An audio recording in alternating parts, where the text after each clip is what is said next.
How to assemble multipurpose storage rack. Take the rectangular panel and connect them with the feet connectors.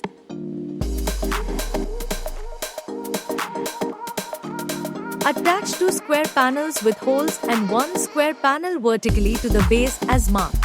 Add connectors to both the edges of the panels. To create shelves or partitions, clip the buckle locks onto the square panels with holes. Make sure buckles are placed on both sides evenly for proper support. Place rectangular panel on top of the buckles. This will act as the shelf.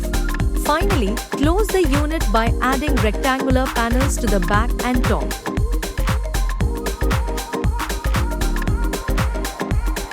Use hammer to secure all joints for added stability.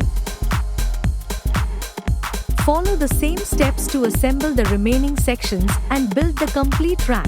Your multipurpose storage rack is ready.